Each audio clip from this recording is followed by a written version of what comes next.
Everyone, welcome to our channel Maxwell education. My name is Rajkumari. आज हम 12th class की geography करेंगे और ये हमारा 9th चैप्टर है और इस चैप्टर का ये सेकंड पार्ट है। इससे पहले की वीडियो का लिंक डिस्क्रिप्शन बॉक्स में दे दिया गया है, आप वहाँ जाकर उसे देख और समझ सकते हैं।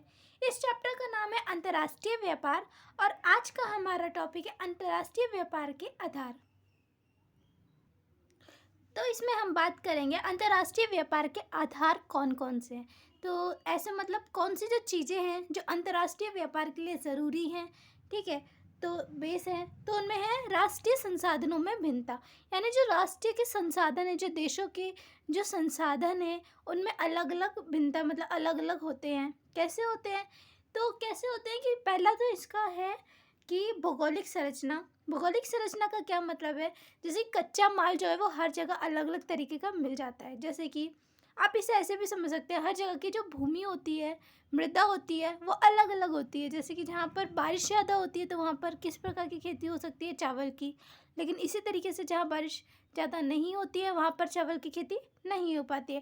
तो भौगोलिक संरचना का मतलब कि मतलब मृदा कहीं की अलग है, जलवायु अलग है, तो मतलब ये भौगोलिक संरचना। तो अब हम इसमें बात करते हैं कि भौगोलिक संरचना जो है, इसमें जो है खनिज संसाधन का आधार जो खनिज संसाधन आधार का निर्धारण जो है वो भौगोलिक संरचना करती है। मतलब जो खनिज संसाधन है वो जो उसका आधार है ना, वो भौगोलिक संरचना ही निर्धारण करती है कि हाँ वहाँ वो कौन सी जगह पर होगा, किस जगह पर होगा।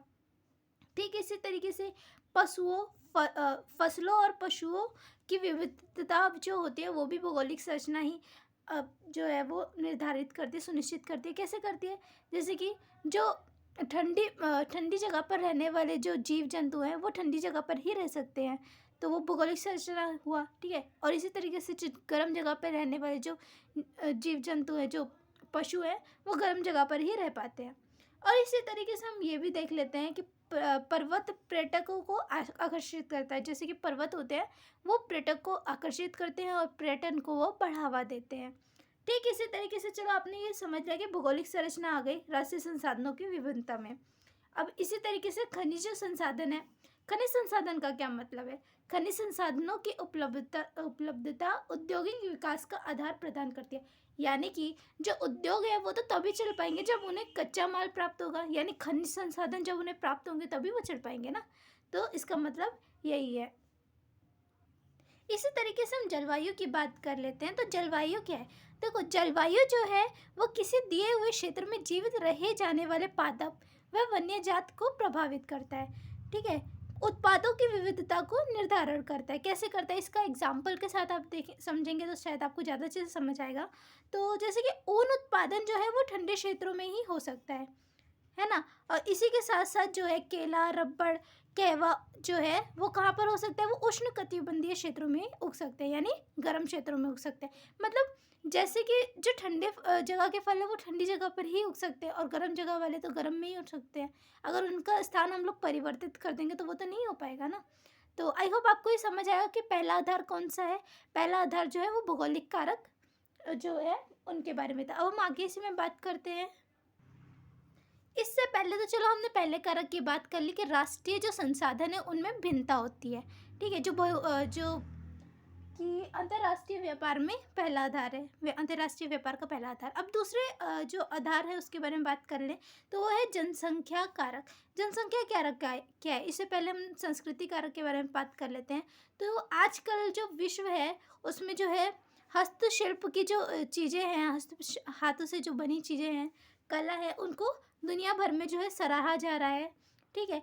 जैसे कि विशिष्ट संस्कृतियों में कला तथा हस्तशिल्प के विभिन्न रूपों विकसित हैं जिन्हें विश्व भर में सराहा जा रहा है। एग्जाम्पल के लिए आप इसे समझ सकते हैं कि जो चीन में उत्पादित उत्तम कोटि का पोर्सलीन और ब्रोकेट होता है, ठीक है। ठीक इसी तरीके से ईरान का कालीन, उत्तरी अफ्रीका का चमड़े का काम और इंडोनेशिया का बटिक वस्त्र जो है वो दुनिया में सराहा जा रहा है। तो आई होप आपको ये समझ आया। दूसरा आधार जो है वो क्या है? जनसंख्या कारक। और इसे आप ये भी समझ सकते हैं अगर जनसंख्या ही नहीं होगी तो व्यापार किसका होगा? मतलब व्यापार कैसे होगा? किसका नहीं, कैसे होगा? अगर लोग होंगे तभी तो कोई सामान खरीदेगा और कोई सामान बेचेगा, ठीक है। तो जनसंख्या कारक का मतलब ये है। अब हम इसी में आगे आधार के बारे में बात करते हैं। तो जनसंख्या कारक को आप इस तरीके से भी समझ सकते हैं कि किसी क्षेत्र में या फिर किसी देश में जहाँ पर जनसंख्या ज़्यादा है, ठीक है, साथ साथ उन्हें जो ज़रूरत की चीज़ें हैं उन्हें अपने ही देश में मिल जा रही है, कृषि भी मिल जा रही है, औद्योगिक चीज़ें भी मिल जा रही है, तो वो बाहर क्यों जाएंगे, वो स्थानीय बाज़ारों से ही अपनी जो ज़रूरतें हैं वो पूरी कर लेंगे, ठीक है। तो बाहर से मंगाने में तो उनको पैसे भी ज़्यादा लगेगा, तो वो स्थानीय बाज़ारों से पूर्ति कर लेंगे। तो जनसंख्या कारक का मतलब यही है। तो आई होप आपको ये समझ आया हो। अब हम इसी में आगे बात करते हैं। तो अब हम बात करेंगे विदेशी निवेश की सीमा का आधार के बारे में। तो इसका क्या मतलब है? इसका मतलब ये है कि जो विदेशी निवेश जो है, विदेशी निवेश विकासशील देशों में व्यापार को बढ़ावा दे सकता है, जिनके पास खनन और प्रवेधन द्वारा तेल खनन, भारी अभियांत्रिकी, काठ, कबाड़ और बागवानी खेती के लिए आवश्यक पूंजी का अभाव हो या फिर वो नहीं हो, तो मतलब आवश्यक जो उनकी जो खनन और प्रवेधन से जो खनन, भारी अभियांत्रिकी, काठ, कबाड़ और बागवानी जो खेती हो रही है, उसकी ज़रूरतों के लिए जो उनके पास पूँजी ना हो, तो उनसे वो पूरी हो जाती है।